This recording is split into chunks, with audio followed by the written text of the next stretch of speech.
Welcome to another edition of the Classical Music Podcast.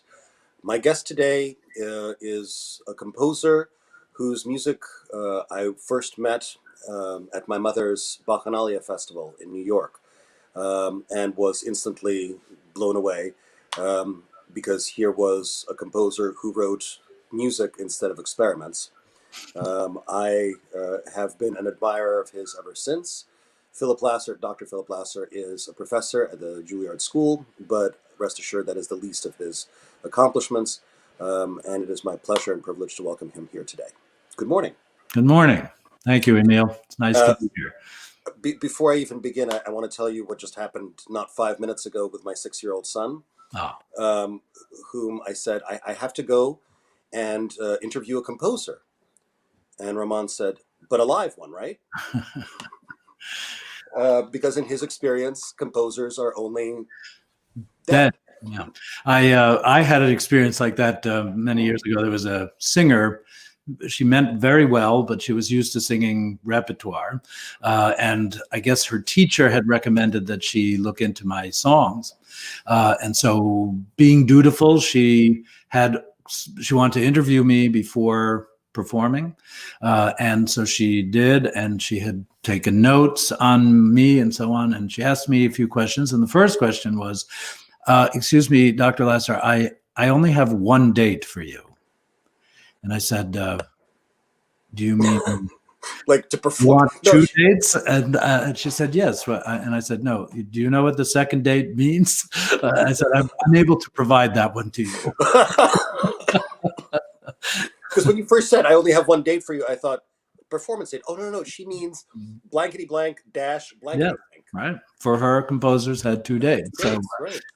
It is, it's shocking to me to think, and well, it's not shocking, it's just sad as a statement that contemporary music is so, let's say, rarefied that classical music equals dead composer. And oh, absolutely. That's not true. That's just not true.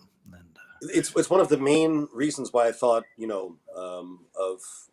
of the guests that I've had, your perspective would be, in a sense, unique because, yes, there are plenty of living composers, but people's perception, both of composers in general and living composers in particular, I think has built-in fallacies people may not even themselves realize. Yeah. That's kind of where I wanted to start today, just to talk a little bit about where music has been for the past 100 years. Why people have ingrained this mistaken idea. Right. Well, I mean, that's a great sociological question that you're talking about. And I feel that there's several components to it. I think the first component is World War II and, in fact, World War I. I was going to say, do you think it goes all the way to World War II or earlier? It begins earlier. It begins in World War I. And World War I partially devastated Europe. Lots of people died.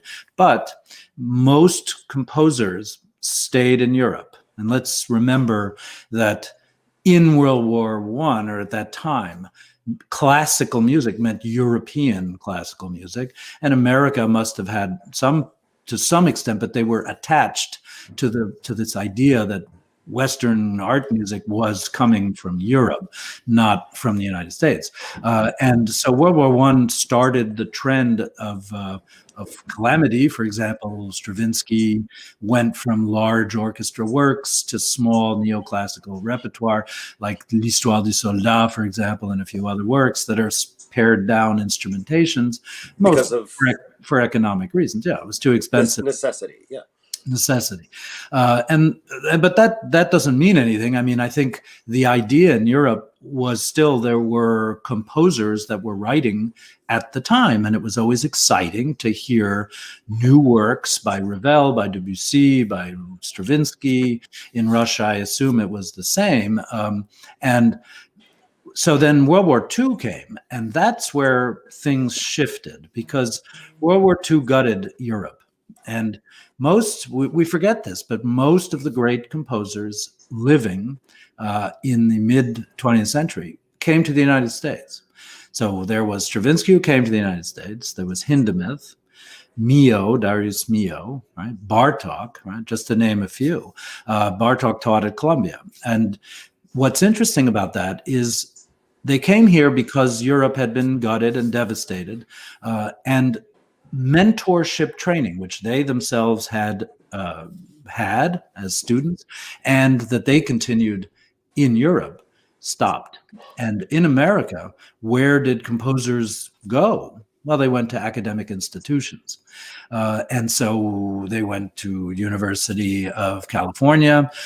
They went to Hindemith was at Yale. Bartok was at Columbia. Darius Mio was at Pomona College, I believe.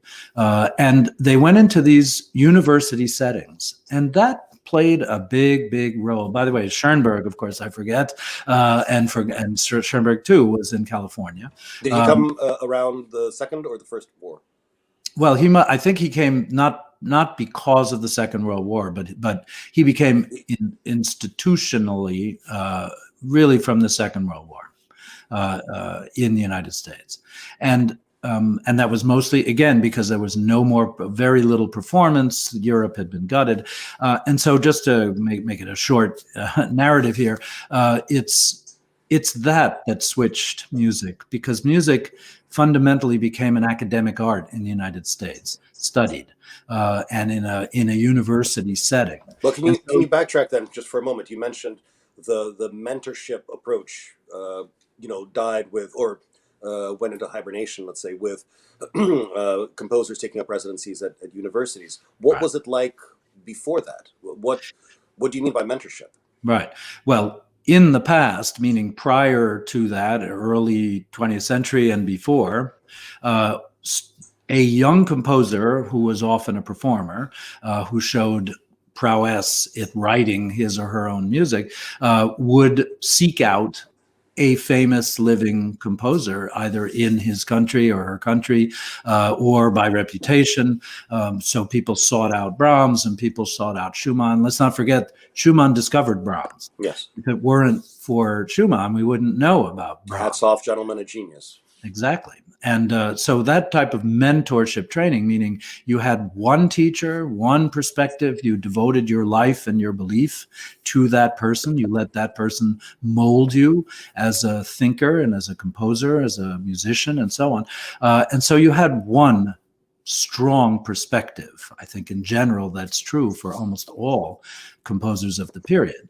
And so that's how mentorship training happened. Now, I was, and also you would presumably not be writing for the university orchestra, but your mentor would guide you towards commissions or performance opportunities that were not linked to any educational institution. Yes, and that brings in another issue, because your teacher usually would be connected to a publisher, and the publishers were the controlling force for what got disseminated as classical music. They were the gatekeepers in a sense.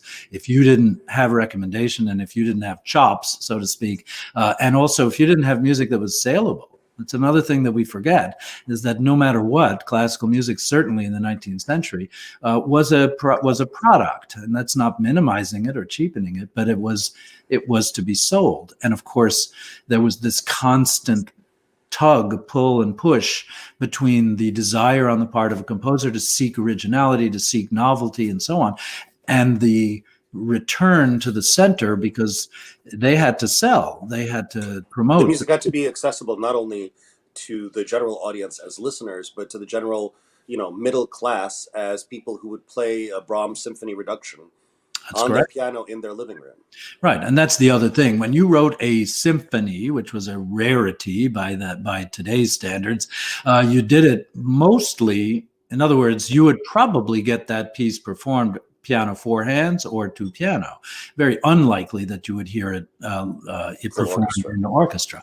And the number of Beethoven symphonies that were known by almost everybody. In fact, most reviews that happened in journals like Liszt reviewing Beethoven, he would have reviewed his symphonies from a piano reduction and from a piano score, having never really heard it as the full orchestra. He wouldn't even get the full score just to read through it as well. I would imagine that he would read through the piano score and have perhaps a perusal orchestral score. I don't want to make statements about, because I'm not a musicologist from that point of view, but I would imagine that it wasn't essential to have the full orchestra score. It was sold and proffered to the world through piano reduction, which is why most Brahms symphonies, Schumann symphonies, Beethoven symphonies are eminently playable at the piano. They Right. were conceived in a way for that purpose, because that was the best way to get them out, so to speak, into the world. So anyway, you have a social pressure, but you also have a very real economic pressure. If you don't do it this way, you simply won't. The publisher will not take it. Right. You have this pressure to be accessible to the lay general audience that may be musically literate, but not trained as a musician. Correct. And the other thing that we forget is how rare and how special it was to have either an opera production in your town or city, a concert of famous, usually concert pianists who would show off, like Liszt or Chopin, go from town to town, bring his parts. If he played a concerto, he'd bring his parts with him under his arm. And by the way, that is why most of the parts are simple, because they would have very little rehearsal. The orchestras weren't union professional the way we see it today. And of course, that's the advantage of the 20th century and 21st century, is that we have, well, I mean, COVID is changing that, but let's go prior to COVID. We have amazing orchestras, many orchestras, and who are of a level that probably a Liszt or a Brahms would never have. Yeah, they would have dreamed of that, dreamed of high caliber performers getting all together to perform a piece and rehearse it for X number of hours before a concert. I mean, these were kind of ragtag orchestras. Usually they were a mix of so-called professional and amateur that would get together in the 19th century and play. So how well they played is probably open to debate. Debatable. But on the other hand, there was a specialness to the premiere of a symphony or the premiere of a Beethoven sonata that he would often premiere himself, piano sonata or piano concerto that he would premiere himself, or maybe Brahms did, for example, for sure. And those were extremely special events. And so there was my ultimate discussion about this is that there was a real feeling, first of all, that music meant the music of the day. Literally the music of the day. Absolutely. This is a topical thing, the premiere of the symphony. And right. You and I have talked about this many times about how nowadays world premieres, we're not talking COVID, we're talking pre, but still, music premieres are fairly frequent. Second performances, much less so. Much so, yeah. So in the 19th century, you would have a premiere of a work that would then enter into the repertory. Right. Well, so that brings me to I was going to say, I told you at the beginning that it's like multifaceted. So in a big picture, what happened to contemporary classical music in today's world pre-COVID, because COVID just put in yet another dent in the process. But I would say the wars brought most European composers to America in academic situations. Number two, the fact that you would be writing primarily serial composition, and that's yet another thing in academia. It was a great technique to teach because it allowed a lot of people who may or may not have great credentials in music to teach, because you had rows and you had material ways of processing those rows. It was quantifiable and stampable. We should probably, because the listeners, the people watching these podcasts are sometimes not professional musicians, we should define terms. Serialism. Right. Serialism. Define it for the layperson. Serialism, by name, was established by Arnold Schoenberg, a composer from the late 19th century, lived through, what year did he die? In the 50s? 1950, I want to say 51. Yeah, something like that. I don't remember exactly, but died, I know, on the 13th. Yeah, his Which was triskaidekaphobia. Yeah. dreaded, right? Now there's a term you need to define. Uh, fear of the number 13. Fear of the number 13, exactly. Because in music, we have 12 chromatic pitches in a scale, and the 13th pitch, well, that That's falls off the universe. That's a falls off dangerous edge. Yeah. pitch. And he did, in fact, die on the 13th, so he predicted that. So he created a technique of composition, which was a byproduct of late 19th century, very, very chromatic music. That seemed to have developed of its own. And by the turn of the 20th century, you had 3-hour symphonies, movements that lasted 25 to 45 minutes, could visit many tonal areas. It was so chromatic, like Wagner, who could write almost 5-hour operas and so on. And in a sense, our wonderful language of tonality had gotten so bloated, you couldn't go any further. As I say, the tree of tonality collapsed of its own success. It was a huge tree by 1899, and it was so powerful and so ornate that it fell and was replaced intelligently by a new concept, which Schoenberg put on the map, which was this idea of taking all the 12 pitches and organizing them in a series so that that became your material that you would use to compose the entire piece.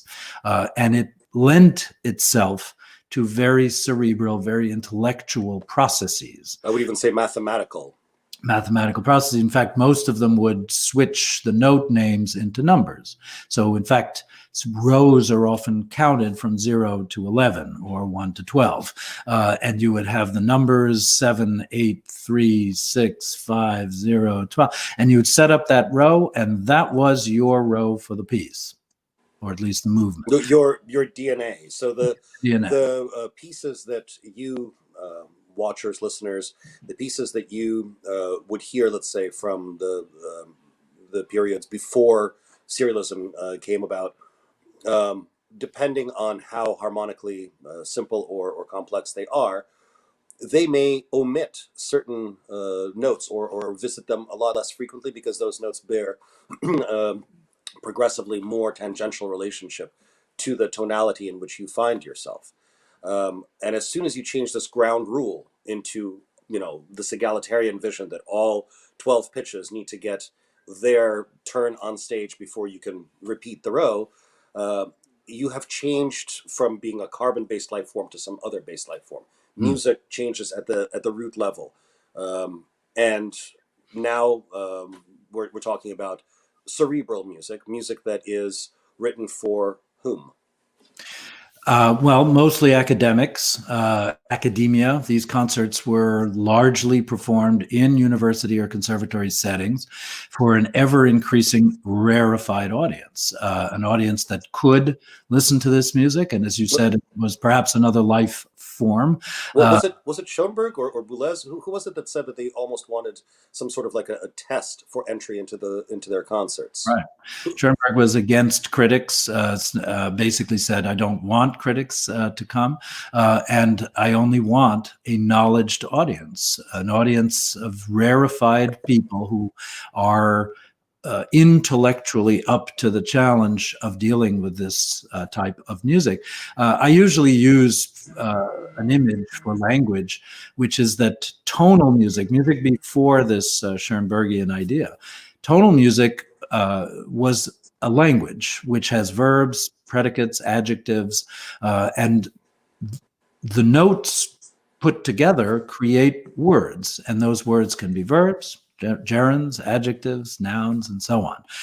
And they form sentences that most people, and not everybody, right? It's not a universal thing. It doesn't traverse the whole globe, but it does traverse a wide swath of the globe.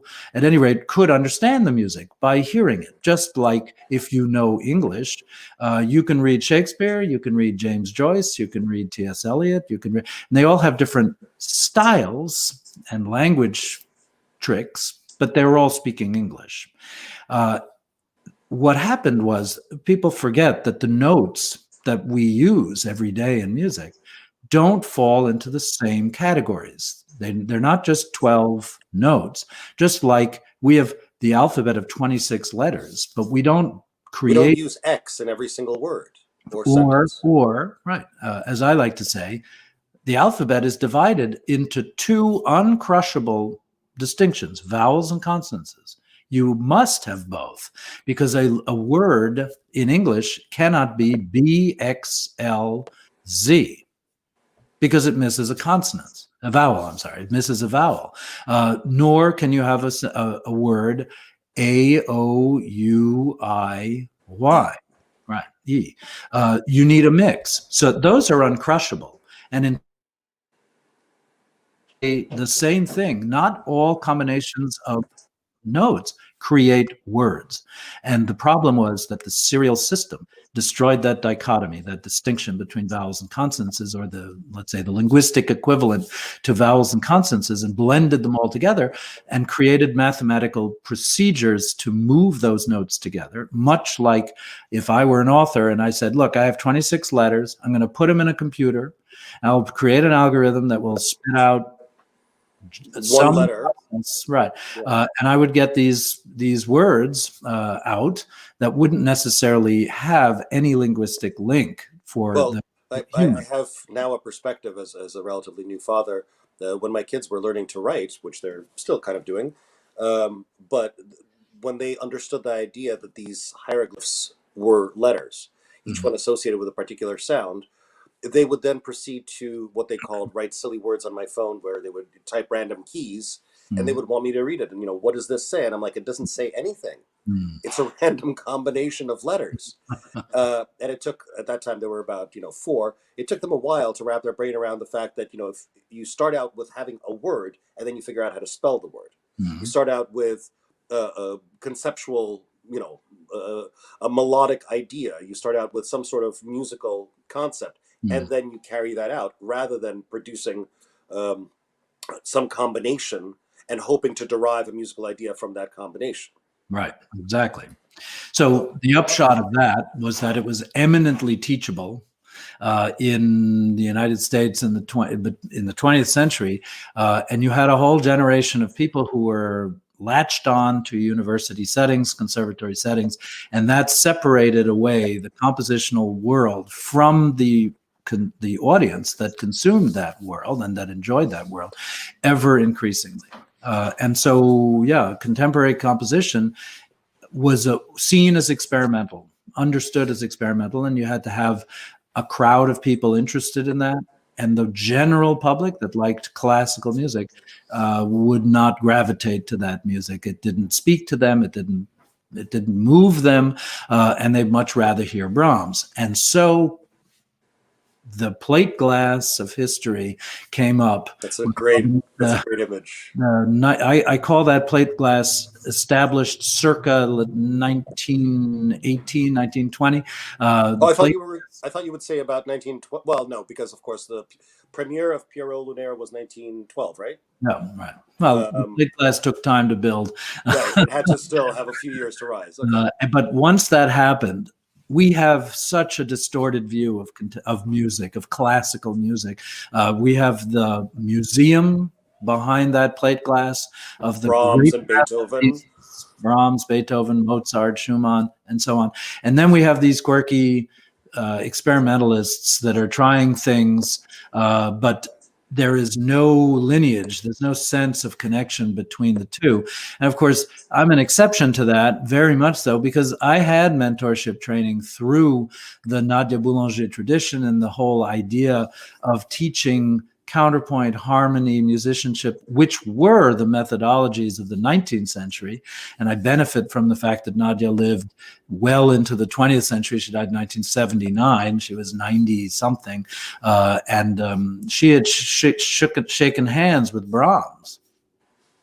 She knew Debussy, she knew Fauré personally, she knew Stravinsky, she That knew, and so I want to almost like replay that sentence 5 times in a row. That you were mentored by someone who was personally acquainted and friendly with the names that you read in history books. Right. Her tradition was bringing 19th century ideas to the 20th century and the 21st. I bring it to the 21st because I feel that that method is the way forward. There's just one last kink, because I said to you it was multifaceted when you said, why are we in this situation?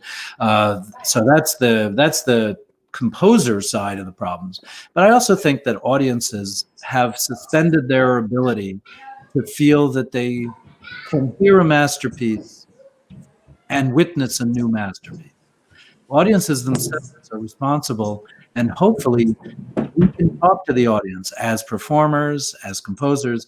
The audience should make a statement. I liked this. I heard something that I really liked, and be willing to do what they did for the Sacre, the Rite of Spring of Stravinsky. They said at the premiere, we witnessed a masterpiece. They said the same for Ravel's piano concerto, the left-hand piano concerto. People were willing to stand up and say, we just heard an amazing piece of music that becomes a masterpiece. I always say composers don't write masterpieces. They just write good pieces. They become masterpieces when the audience accepts them, loves them. They feel the power of their communication, and they move the needle forward. And that's actually also another element to this sort of the cliche of the modern composer, is that all composers were neglected and ignored in their lifetimes, and all of them died poor and so on, Right. Which could not be further from the truth. That's right. Leaving aside the whole economic thing of, yes, Mozart died a pauper, but many composers were very, very comfortable. Absolutely. And Brahms was very I was thinking of comfortable. him. I was thinking of him turning over like an entire publication's worth of royalties to Dvorak, saying that I'm fine, but you, Antonin, you have kids and you have a wife, and Exactly. Yeah. But aside from that, like you say, at a performance, well into the 20th century, at a performance, very often a masterpiece, a good piece of music was recognized as a masterpiece right then and there. Beethoven's Seventh, I believe, was encored at the premiere. Mm-hmm. Yeah. Right. I don't remember if it was just the second movement or the entire symphony, but even that is okay. The idea that you have to hear a whole symphony sitting in a seat uncomfortable in a concert hall isn't at all how Beethoven saw it. Very often they would play one movement, and then, someone would come out with a piano and play something else, play the last opera tunes from the recent opera that they just heard, on Wednesday. The violin concerto, famously, the violinist premiering the piece, Clement, played his own work between the first and the second movements. Right. Which didn't make Beethoven happy, though. Well, that's true. But Beethoven was part and parcel, nonetheless, of what was it called? I'm trying to find the word. Not doodling. I'm trying to find the word that they basically they would play a movement. Let's say he'd play a movement of his sonata, then he would do something else and sing free association. Aria. Yeah, and an aria, and then play the next movement. People would go out and have Wiener Schnitzel, and come back. And these were long events, much more social than a current concert. And I do have to say that that's yet another reason why classical music has been sort of sterilized out of the beauty of it, which is why I run Suite Française concerts, which, by the way, if somebody wants to come, we happen to have one today, later at 2:30. How would people access that at 2:30? So if they go to Suite Française, and that's SUITE Française, so FRANCAISE.org. The link will be there, and it's Tina Bowie. I don't know if you know her; she's a violinist, and you and Lee are playing works by Debussy, Lasser, and a student of mine, Seth Grosshandler. So it's very much another continuance of a tradition in the lineage. And these concerts we try to create as informal. Of course, it's now on Zoom, but in the old days, and Emil, you were part of that, we play in someone's home.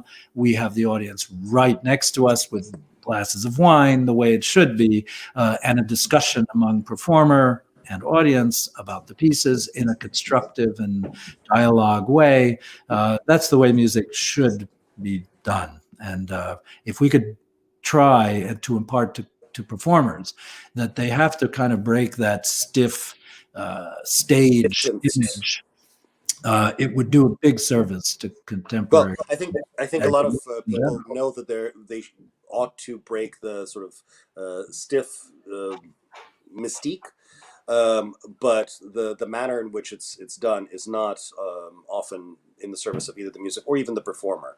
So if you feel that the music needs, a rock beat added, you're not really trusting the music. Well, Uh, that yes, that's a separate discussion that I also want to have that's with you. yeah, that's a separate discussion. That's that has come into classical music, and there was always a certain level of commercialism for the product, as they call them, the pieces. They had to be sold, they had to be liked, and so on. But there was never a debate about a composer strictly writing for just to be below the public's norms, just to be successful. That is a contemporary commercial thing. So the commercial enterprise of music has changed, made an even bigger chasm between commercial music or music for the mass media and classical music. And again, classical music can be a successful commercial venture, but it's never written for that purpose. Right, exactly. It ought to be, but that ought to be the byproduct. It ought to Right. be The successful, but byproduct. yeah. Right. Right. So going back to the post-war world, let's say in the United States primarily, but in the world, where do you see the movement, the needle moving from there, from academia only and rarefied performances for handpicked audiences? Well, I think after the '60s and the revolution in the United States, so many, ideas of social upheaval and everything, there were reactions against this extremely cerebral music. The most famous one is the minimalists like Philip Glass and Steve Reich, who were writing music that was excessively tonal, to almost to a fault, where they would use two triads for an entire piece, and the difference is it is arguably extremely accessible. And then, of course, there are always those that don't fit into camps. People like me, people like Donald Grantham, I would argue that your predecessor is Samuel Barber.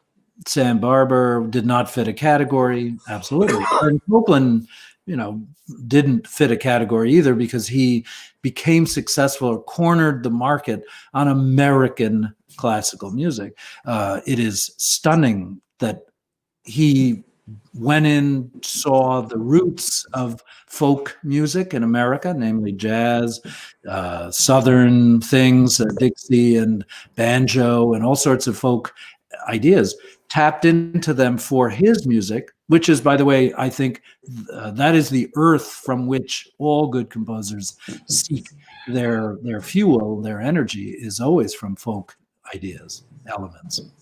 And he basically sucked the topsoil dry from the American soil, because America is a young country and didn't have deep roots. Think of Russia and how deep, by Yeah. comparison, such deep roots. I mean, you could seek out But of folk course, music, of course, religious when you have music. Gordon, Yeah. when you have Glinka, forming the sort of the basis that we know today. They did have their predecessors who are almost not played today, Mm. but when they come on the scene, they, I think, I would argue, did for Russia what Copeland did for America. Yeah, They absolutely. create a Russian sound from Mhm. which a subsequent generation will, create this thing that seems to have always been there. Exactly. I mean, it comes a little after Pushkin, who established the Russian idea of novels rather than the French idea of Right. novel, and created the whole blooming and blossoming of an amazing literature of valuing Russia and the Russian language as a viable literature force.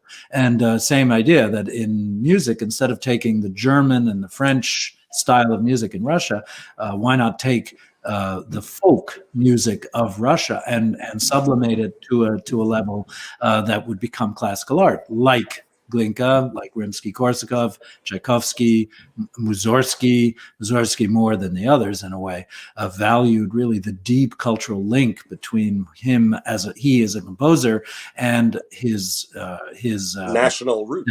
national roots. Yeah, exactly. Yeah. And Stravinsky, Stravinsky made a career on tapping Russian folk music and sublimating it into music. Was music. supposed to be the whole, the pagan ritual of, pre-Christian, Russian steppes. Right, exactly.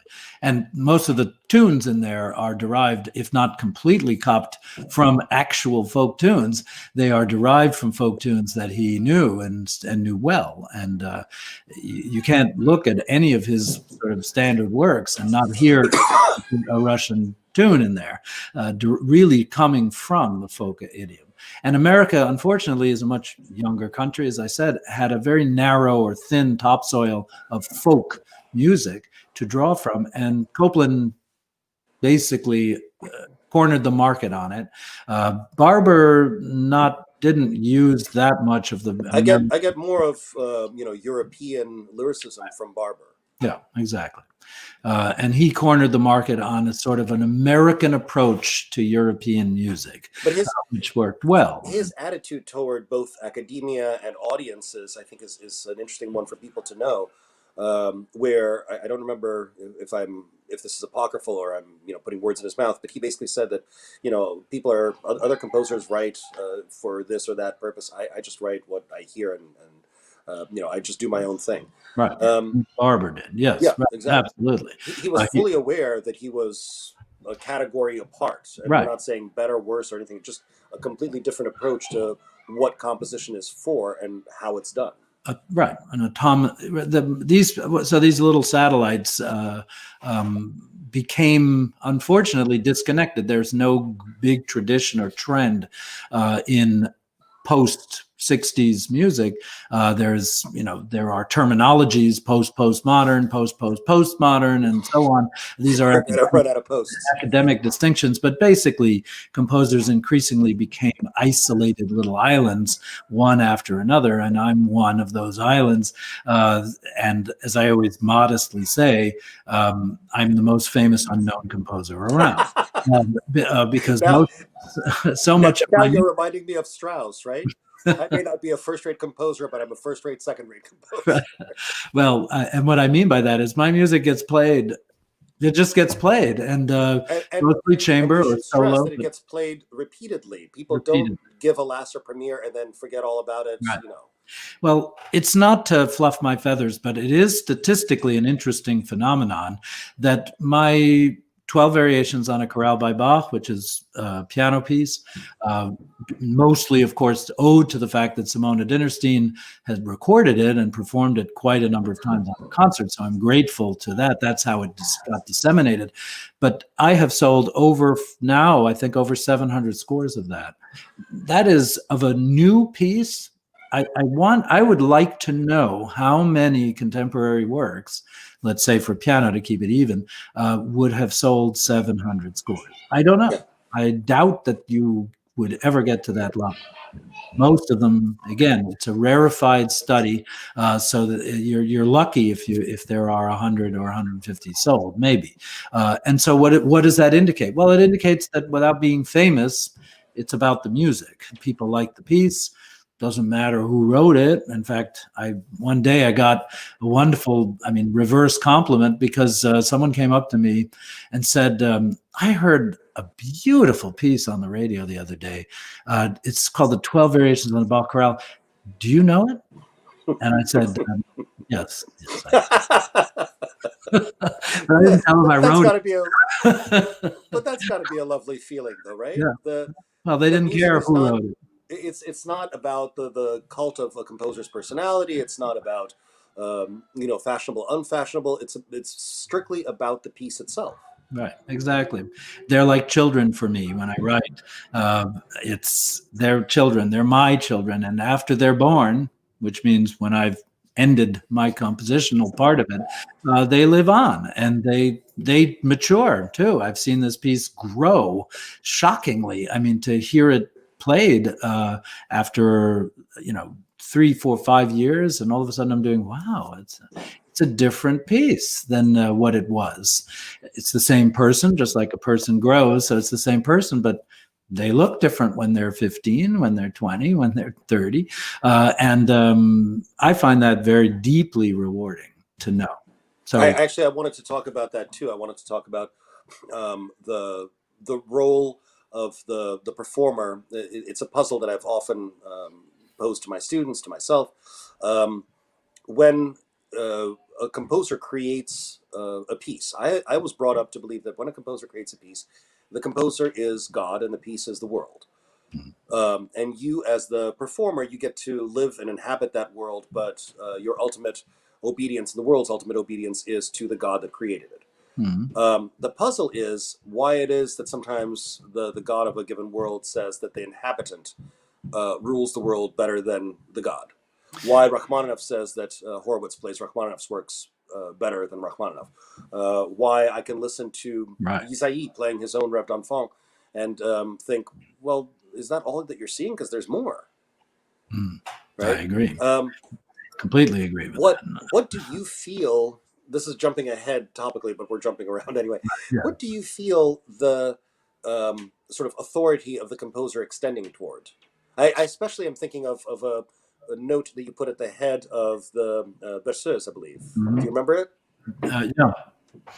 That indications being so so ineffective. I hope that the performer will put his or her heart in which I hold full confidence. And I mean, I do definitely believe this. I think the composer's authority ends when the double bar is put in. That means the end of the piece. When I have finished my piece, my function is done, and the piece hopefully grips an artist, a performer, or performers, and want in the desire to learn it and share it with the public. And the performer must recreate the piece. I hesitate to completely agree with the idea that the composer is the god. I think it's more the composer, let's say, might be the president of the corporation, or the president of the country, and you steer the Senate, and as a performer, you steer the Senate and the Congress. But ultimately, this is all for the public, which is the people who you serve. And There's the architect metaphor, in that while Frank Lloyd Wright may want to be a god and dictate every element of the interior decoration, when an architect builds a house, the resident gives shape to that house. They don't change the walls, but everything inside the house is subject to interpretation. Right. And sometimes the architect intends for a particular room to be a dining room, but the house's own structure suggests that that's better used as a living room. Absolutely. So the question to you then, if a performer seeks to do justice to the piece, seeks to put his or her own heart into it, I don't know that trying to do a psychological analysis of Philip Lasser is as useful as just looking at the piece and its own internal logic. Exactly. And Philip Lasser may have intended alpha, but the piece has grown to be beta. Right. Well, first of all, I don't think there should be any biographical information about the composer in the music. It has, to me, absolutely no bearing on the music. The music is logical to itself, hopefully, and it is up to the performer to find his or her own view of that logic. There isn't one logic. There are many ways. This is art, after all, so there are many ways to communicate. And I always give this line just to give an example. If I say, "Shall I compare thee to a summer's day," which is the first line of a Shakespearean sonnet. Okay, I said something. Now, I could also say, "Shall I compare thee to a summer's day?" Well, that changed the sentence. Shall I compare thee to a summer's day? Shall I compare thee to a summer's day? Do you see how that's The the sentence there? changes its meaning with every, And it's the replacement of same emphasis. sentence. And it's the same sentence. Let's not talk about how beautiful that sentence is, because already the author, namely the Shakespeare in this particular case, but what I mean is the composer or the author or whatever, has made the walls, as you said, the architect has built the walls because the words haven't changed the order, and so on. And they already emanate quite a lot of utterance just by themselves, because he could have written, should I compare thee to a summer's day? Well, that changes the meaning of it quite significantly by itself. Or the But aesthetics of it.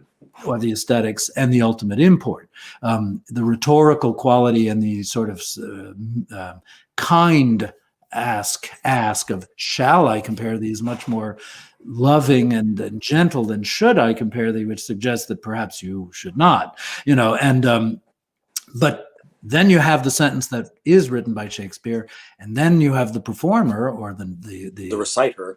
the reciter, who says, "Shall I compare thee to a summer's day, as opposed to a night?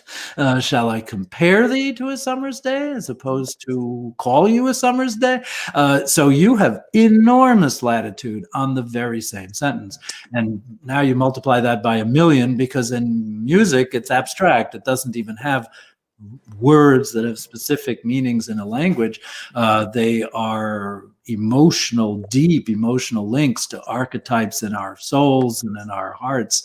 And you can take that in many, many directions. So It's funny, in a festival in Brazil, I remember trying to get a student to play the Allemande from the second partita of Bach, with some modicum of phrasing.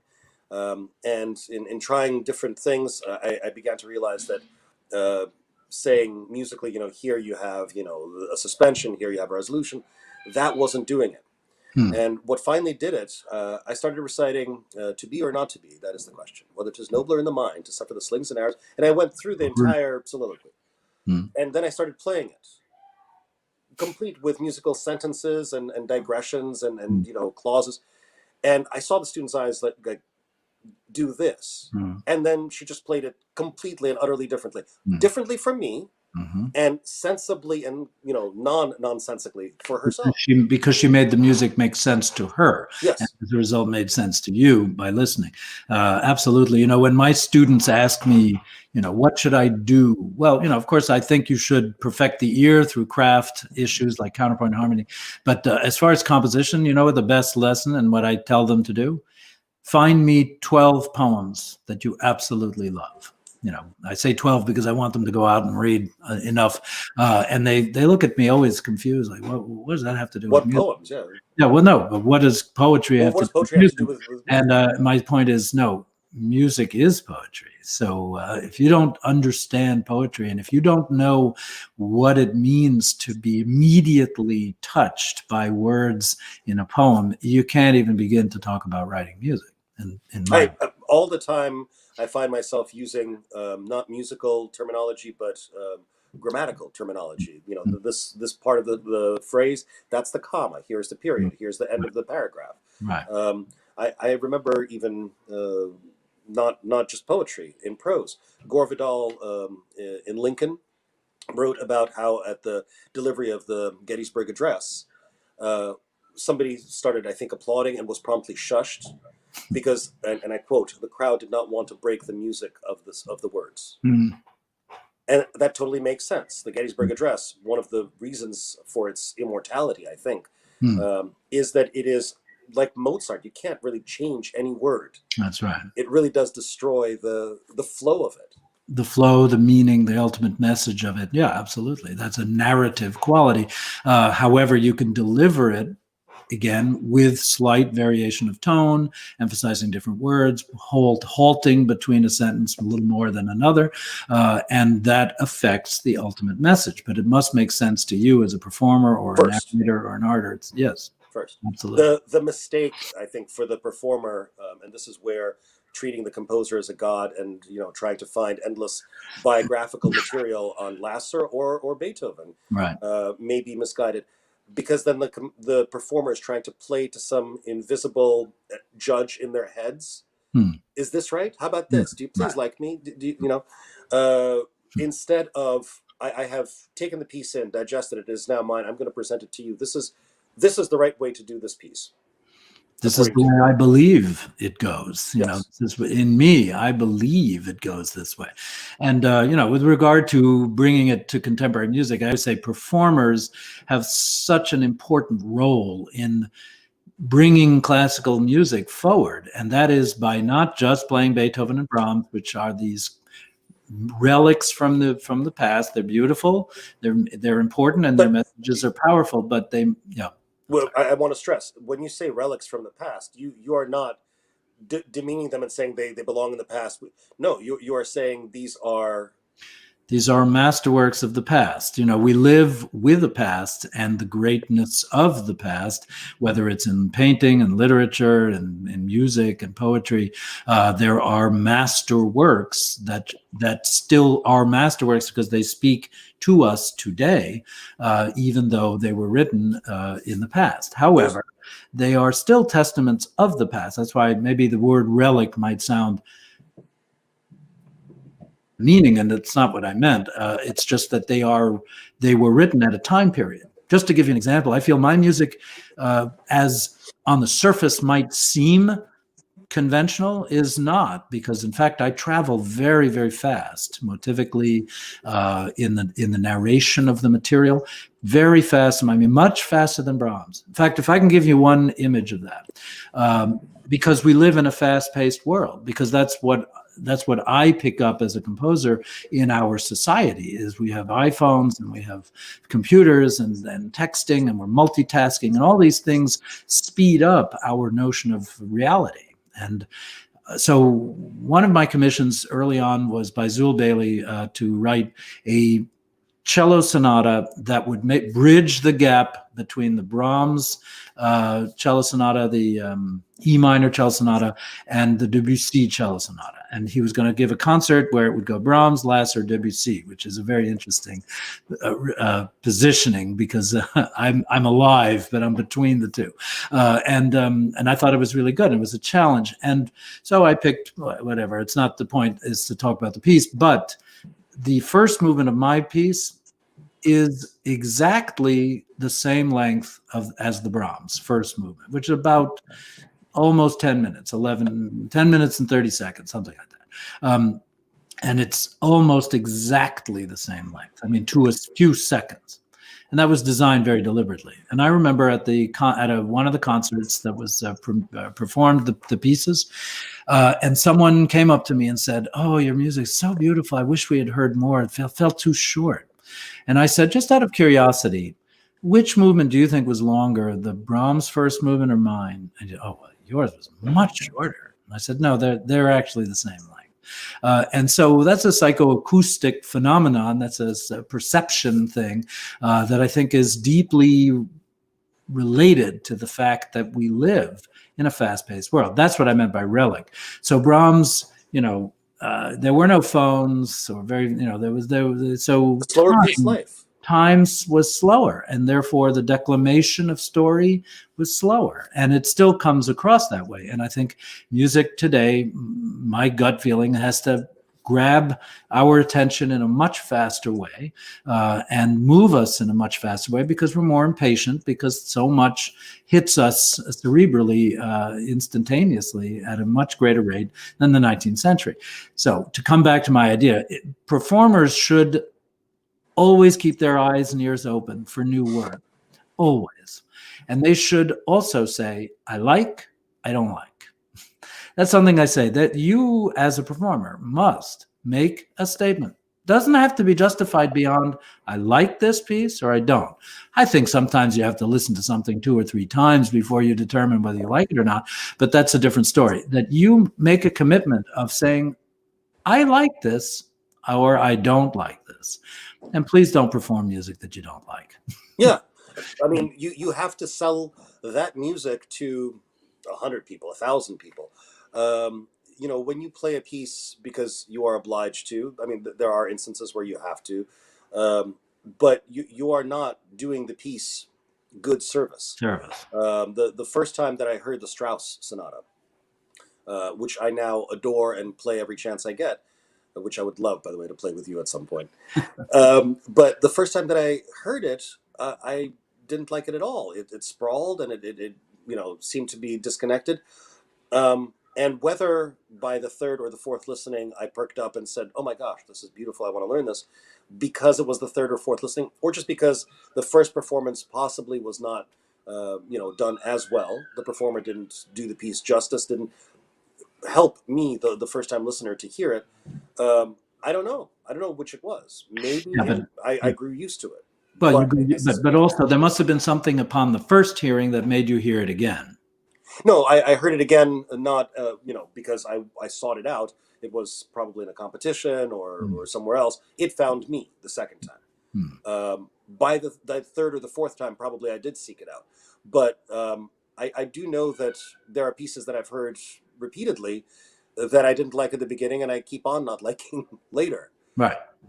Right. Um, And I mean, that's again a very personal thing. It's a subjective thing. But my whole point is a performer has to be in touch with what he or she likes, loves, hopefully, and is eager to find out new repertoire nonetheless, but not to do contemporary music as bad medicine. Right. Take the cod liver oil because it'll be good for you. So I know so many performers who feel that way, who have to do the contemporary piece because they have to. It's like, no, don't do that. I mean, do the contemporary piece because you want to, and because you love it, and because you feel that it dialogues with the other repertoire on your concert, which and makes an interesting, which right there is another place where, I mean, yes, your music in some ways is an outlier in its embrace of tonality, it's classicism. I would say it's neo-romanticism, uh, but your belief that contemporary music ought not be sort of segregated into some sort of contemporary music ghetto of a concert of nothing but 21st century composers or late 20th century composers. Your belief that your pieces ought not be afraid to be side by side, between a Brahms sonata and a Debussy. no. Um, Quite the opposite. I mean, my music does not fare well on contemporary music concerts. My music fares very well on regular concerts that have a blend of contemporary music as well as classical repertoire work, and that's where I feel most comfortable. And I don't say it immodestly. I say it rather proudly that I'm part of a lineage, and my forefathers are Bach, Brahms, Debussy, Fauré, Messiaen, Prokofiev, Poulenc, Ravel. I'm sure I'm missing some, but the point is that those are my forefathers, and I don't think that I'm writing any differently than they are. They wrote good pieces, and I think I'm writing good pieces. And precise. trying not to be immodest about it. It's just saying I wouldn't write if I didn't think I was writing good music. Like I, they, I've told you this story, but I still think the story illustrative. I want to tell it to the listeners. Years ago, when I was preparing for a competition, which I won't name, um, and I took a month before, no, about a month before the competition was to start, to do a summer festival as a student, which summer festival was organized by the president of the competition jury. So yes, my motives were entirely Machiavellian. Um, and the competition, as with many competitions, has an obligatory contemporary piece. Some competitions assign a modern piece, which they commission a composer to write for that contest. Others give you free form. You can choose anything so long as it was written after a certain date. right. In this competition, I had chosen Philip Lasser's Berceuse Fantasque for my modern piece. And in lessons with the president, the person who would eventually be the president of the jury, in my lessons, we went over the repertoire from the first round and from the final round. And finally, he said in one lesson, "Well, I suppose you better play me the contemporary work." Mhm. And I started playing Your Berceuse.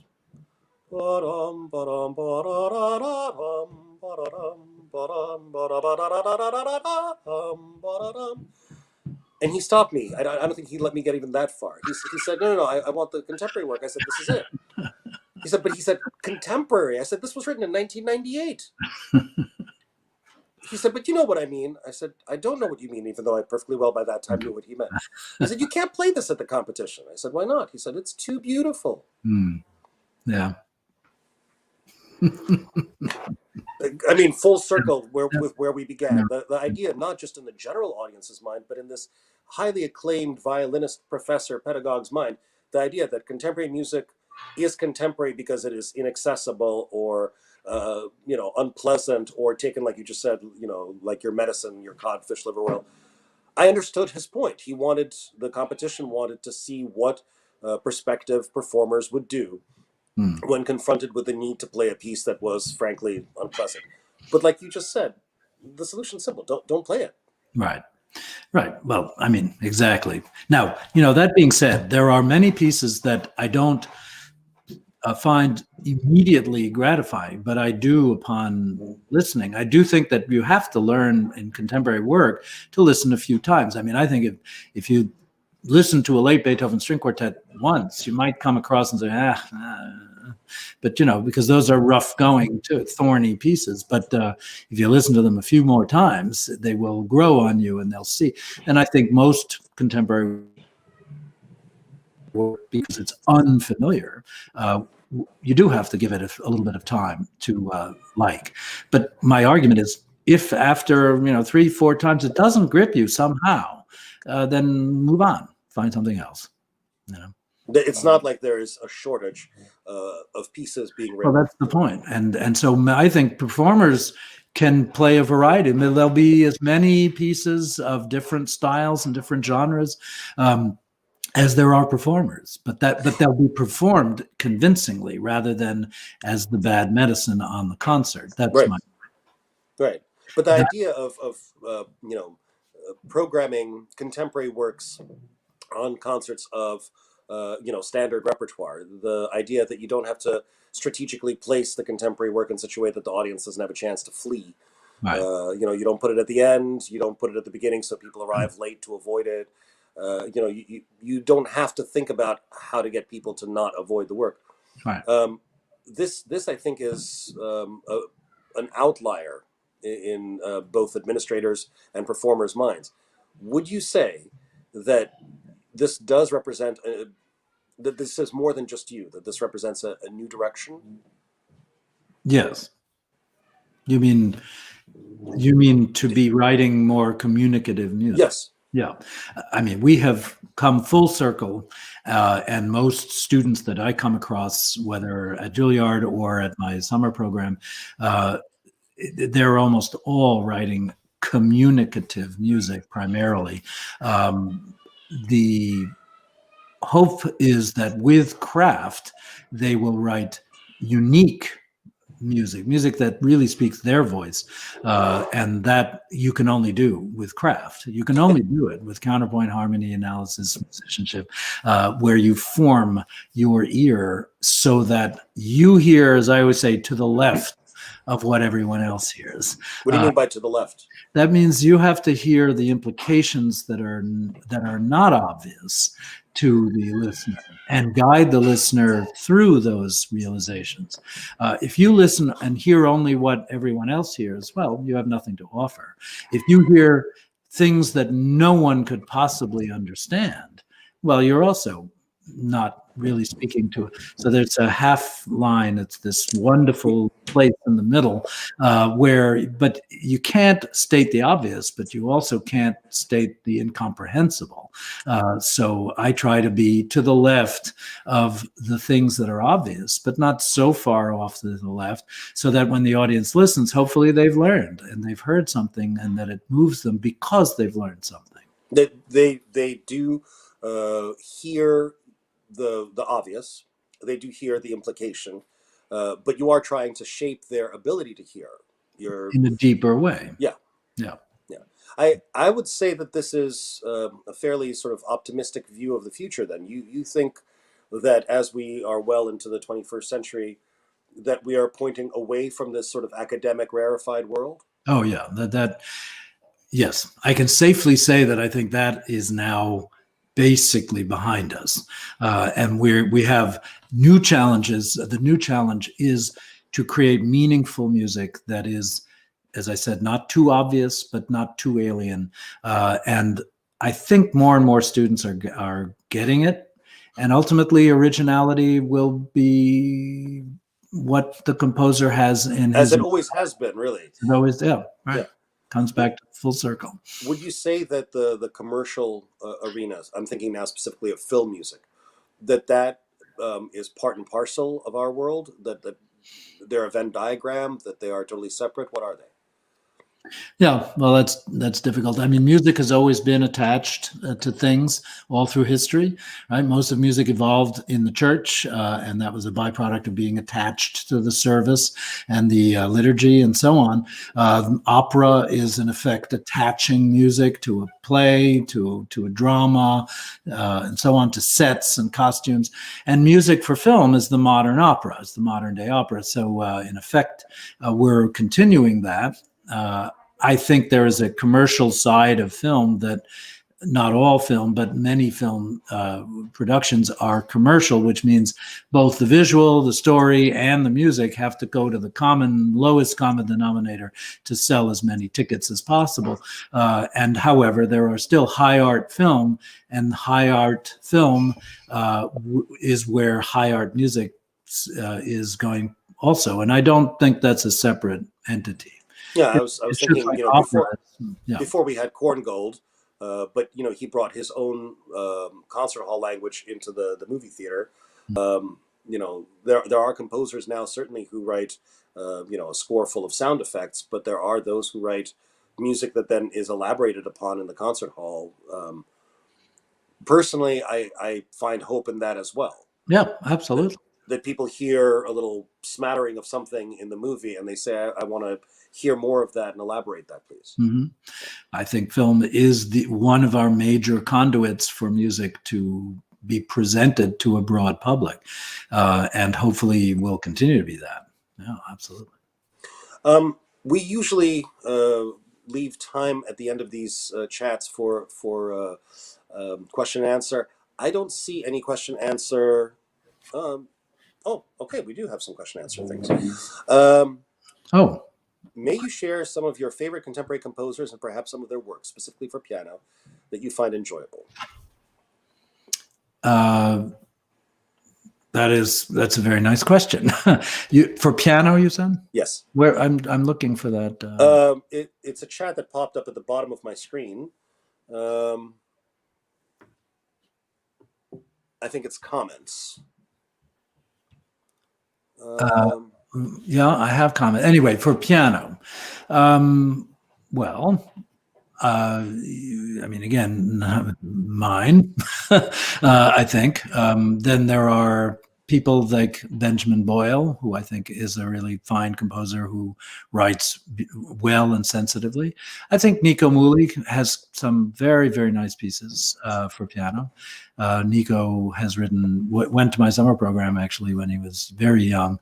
And I still remember him running around the courtyard when I was talking to him about contrapuntal motives, which is a very specific analytical or way to look at music. And he was running around like he was so excited that this had happened. And I think he has integrated that into his style. And I like his music. I like Lowell Lieberman at times. He has a good piece called Gargoyles that I think is pretty good. In a more contemporary vein, I think Sofia Gubaidulina writes very well, although that's a more rarefied sound, a little more dissonant and conceptual, but still very deep. I think Arvo Pärt, does he have piano pieces? I know no piano. I don't know. Of course, Quatras for violin. Right, for violin piano, but those are wonderful. I mean, chamber works. If it's not just, did you disappear? You disappeared. Well, anyway, I would say those are some names of people that I like. I'm looking at other comments.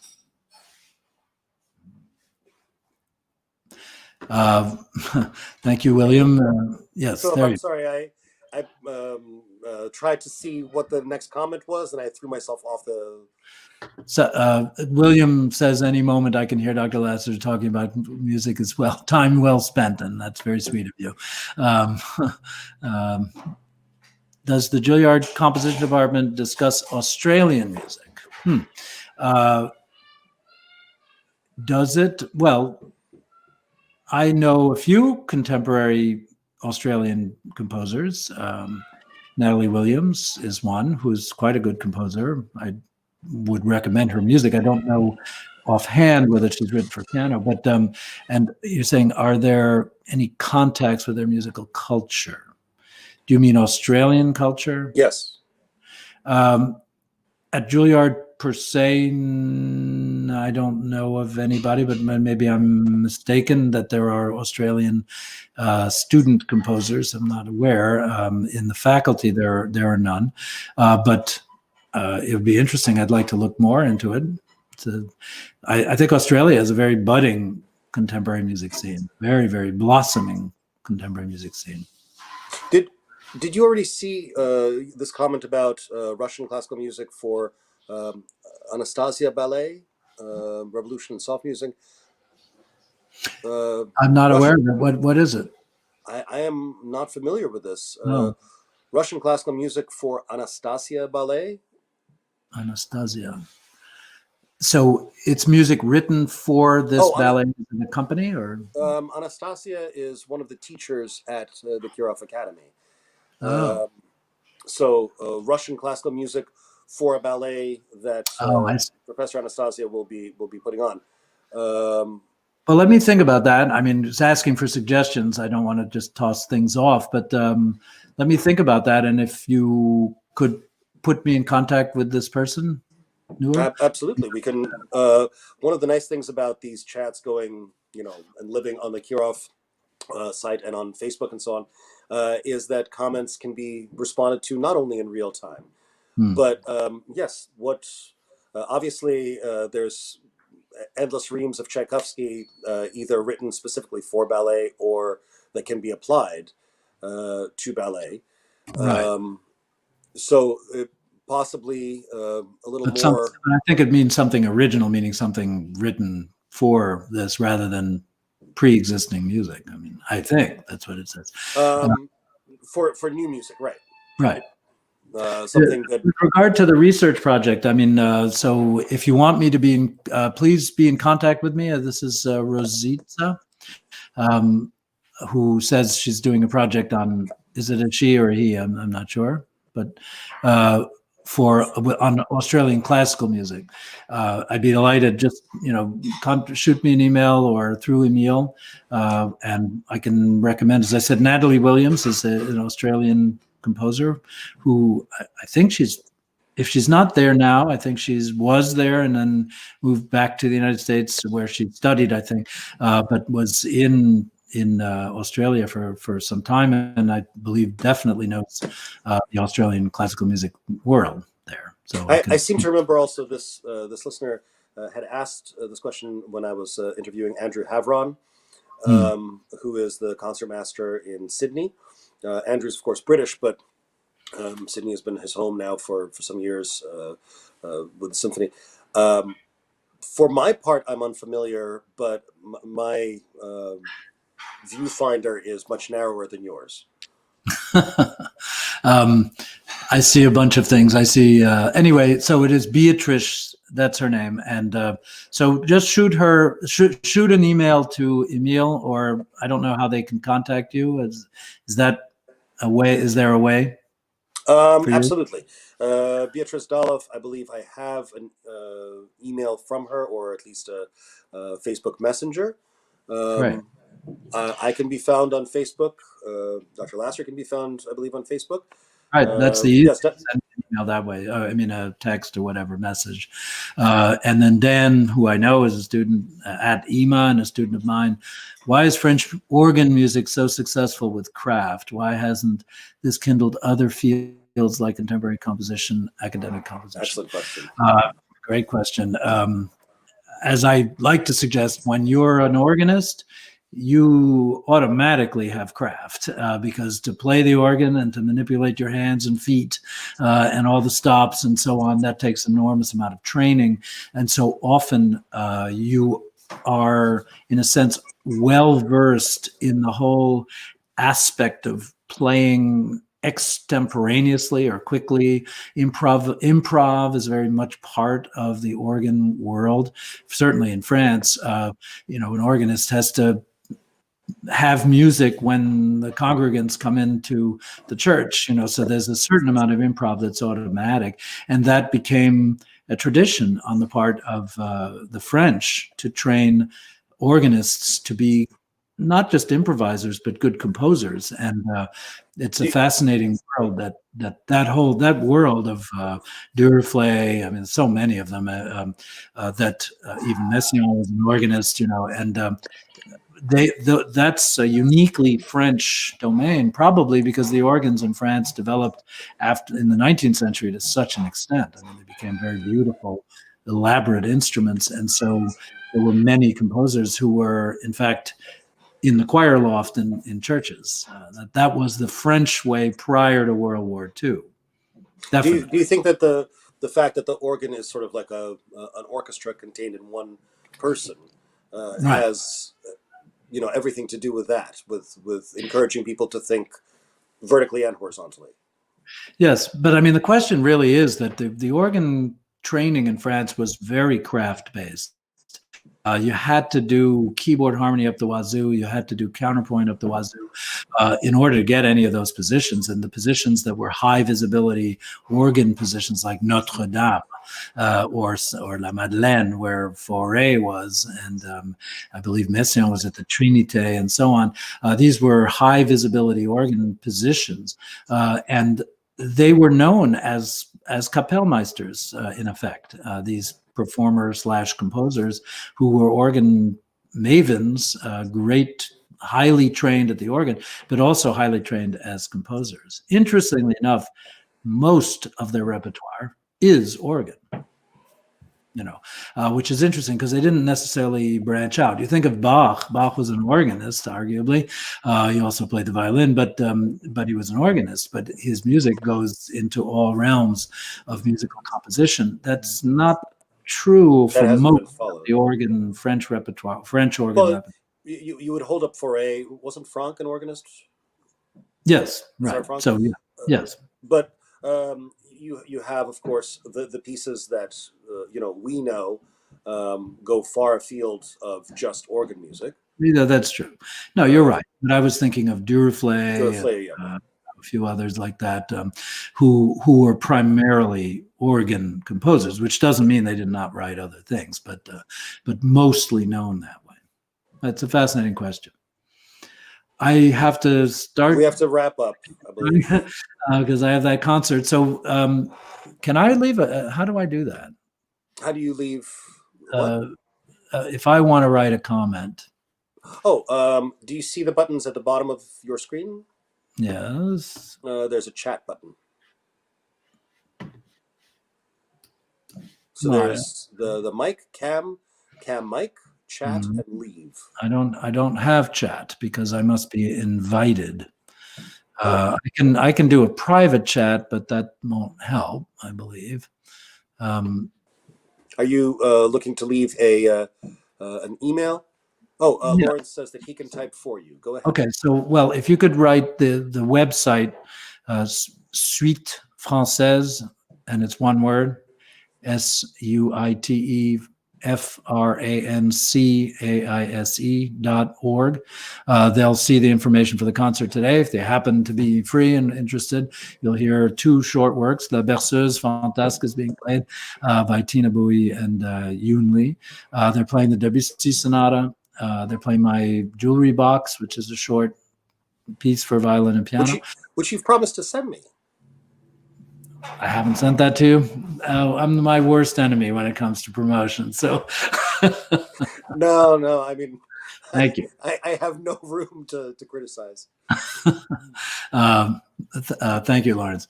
And it's been a pleasure, Emile, talking with you. I hope it was interesting. I hope this fulfilled what you wanted. Hugely informative for me. I hope it was for everybody else. I should point out that next week's guest will also be on a Saturday, since next Friday is Christmas. But today, I cannot thank you enough for making the time, especially on a concert day, for letting our viewers get a sense of what it might be like to talk to, say, Brahms. Well, thank you. And it's been a pleasure. As usual, Emil, you're a delightful person with regard to how to articulate sometimes very complicated images and concepts for music in a way that is for everyone. And that's delightful to hear. So Thank you. Thank you very much. I will see you soon, and break a leg this afternoon. Thank you. See you soon. Bye-bye. Yes.